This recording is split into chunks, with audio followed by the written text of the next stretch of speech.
à tous, aujourd'hui nous allons voir comment fabriquer notre propre e-liquide, les différentes étapes, les différents produits à utiliser, ainsi que les petites normes de sécurité à adopter pour faire son liquide à la maison tranquille.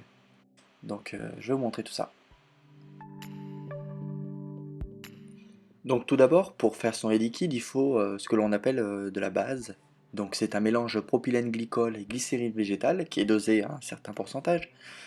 Nous, pour le cas, ça sera du 30% de propylène glycol et 70% de glycérine végétale. Les bases étant neutres de nicotine, il faudra en rajouter grâce à des boosters. Donc les boosters de nicotine, ce sont ces produits-là. Donc vous avez 10 ml par booster dosé à 20 mg par millilitre de nicotine. Ensuite, pour faire votre liquide, il vous faudra de l'arôme. Donc pour nous, ce sera l'arôme cola, donc, qui est également 10 ml. Pour faire votre liquide, vous aurez besoin d'un récipient. Pour nous, ce sera un récipient de 100 ml dans lequel on viendra intégrer les différentes composantes du liquide. Pour faire notre préparation, nous utiliserons une seringue en plastique qui nous permettra visuellement de voir à peu près les quantités que nous mettons. Ensuite, vous aurez besoin de gants, puisque le produit booster nicotine est extrêmement toxique pour la peau. Donc bien se protéger avec des gants et des lunettes de sécurité aussi également. J'utiliserai moi des lunettes de soleil. Et vous pouvez également utiliser un petit mouchoir ou sopalin pour essuyer les différents petits outils que vous utilisez. Pour faire notre liquide, nous utiliserons un petit torchon afin de protéger notre table des éventuelles gouttes qui pourraient se glisser malencontreusement à l'extérieur de la seringue ou du petit flacon. Alors, pour commencer, on prend notre base que l'on a acheté. Bon, donc pour nous, c'est une base qui fait 1 litre pour du 30-70. Toujours 30-70 propylène glycol et glycérine végétale. Donc on la secoue un petit peu, toujours secouer les produits avant de les utiliser, ça permet de bien vérifier que tout soit mélangé. On verra à bien enlever le petit bouchon coude-goutte pour nous permettre d'insérer la seringue dans la bouteille. Et puis nous allons préparer notre petit flacon avec le compte-goutte aussi qu'on met à côté. Et nous allons commencer tout de suite la préparation. Donc il va falloir remplir à 75% notre petit flacon. Donc pour 100 ml, ça sera tout simplement 75 ml. Donc nous avons une pipette de 5 ml malheureusement, donc on va devoir faire plusieurs fois la manip. Donc je vais vous accélérer tout ça. Le procédé est simple, on remplit à 5 ml et on verse après dans notre flacon les 5 ml. On répète ça donc plusieurs fois jusqu'à atteindre 75 ml. J'accélère tout ça.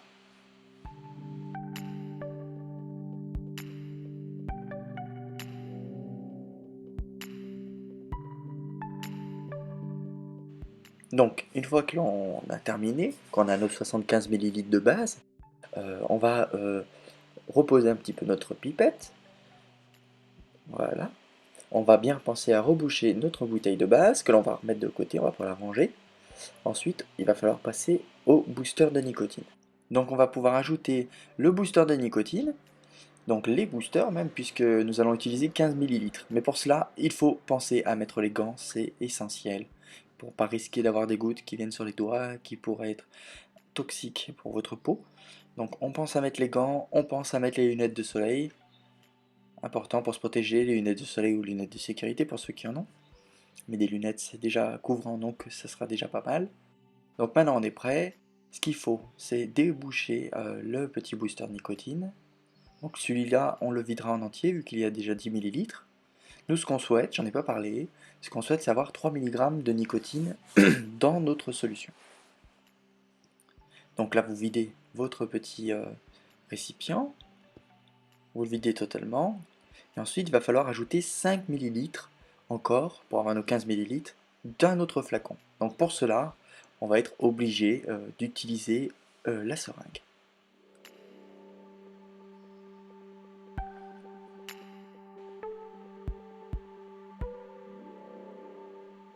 Donc pour la seringue, on la juste nettoie un tout petit coup. On vérifie bien la graduation, donc ça sera 5 millilitres. Je vais vous montrer tout ça un peu plus près. Donc, hop, 5 millilitres. Donc nous utiliserons également une aiguille qui nous permettra de plonger dans le petit booster de nicotine, puisque notre seringue est trop grosse, pour récolter les 5 millilitres manquants et pouvoir les ajouter à notre solution. Donc j'extrais les 5 millilitres. Et je peux les ajouter à ma solution dit liquide, pour l'instant composée de base et de nicotine. Hop, je rembouche l'aiguille, histoire de ne pas blesser. Une aiguille que je vais jeter, puisque elle est un petit peu fine pour récolter facilement le produit, et de toute façon j'en ai plusieurs, donc je vais m'en débarrasser. Ensuite, je vais m'occuper de reboucher la nicotine, toujours avec les gants. Hop, et je peux la ranger celle-là. Je n'oublierai pas de marquer dessus qu'il ne reste que 5 ml pour ne pas me planter une prochaine fois. Ensuite, je vais ajouter l'arôme. Donc l'arôme, là, c'est pas compliqué. Moi, je pars sur une base de 10%. Malgré les 8% conseillés, je trouve que c'est toujours plus sympa si on a un peu plus de goût. Donc là, je peux vider la totalité de la fiole sans m'embêter. Donc je l'ajoute à la préparation.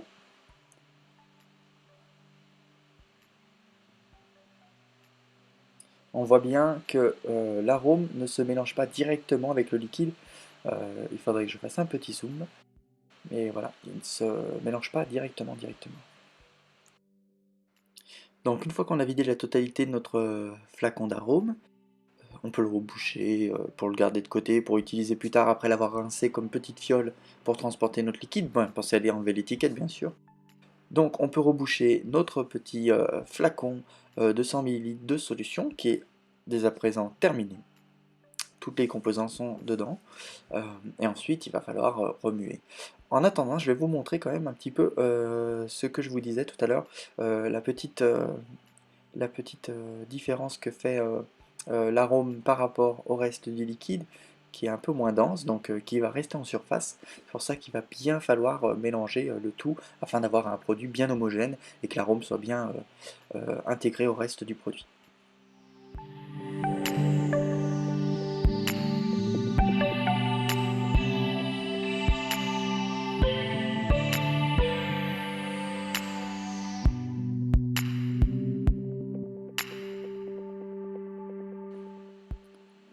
Et voilà, une fois que vous avez bien mélangé votre produit, voilà, on peut considérer qu'il est terminé. Donc alors, il est terminé mais il n'est pas prêt à l'emploi. Il y a un temps de maturation, ça veut dire qu'il faut laisser votre produit se reposer pour qu'il puisse bien se mélanger, que les arômes puissent bien se développer. Donc pour cela, il est toujours conseillé un liquide de le placer dans le noir afin que le produit puisse travailler et arriver à un goût, on va dire, tout à fait acceptable. Donc pour cela, il faudra attendre au minimum 48 heures. Alors ça, c'est des informations que vous retrouverez auprès de vos vendeurs d'arômes. Donc c'est 48 heures jusqu'à 7 jours pour ces produits-là. Donc au moins 48 heures, nous on va le laisser une bonne petite semaine, histoire que l'arôme se diffuse vraiment bien dans le produit. Sur ce, c'est terminé. Je vous souhaite une bonne journée et je vous dis à bientôt avec une nouvelle vidéo.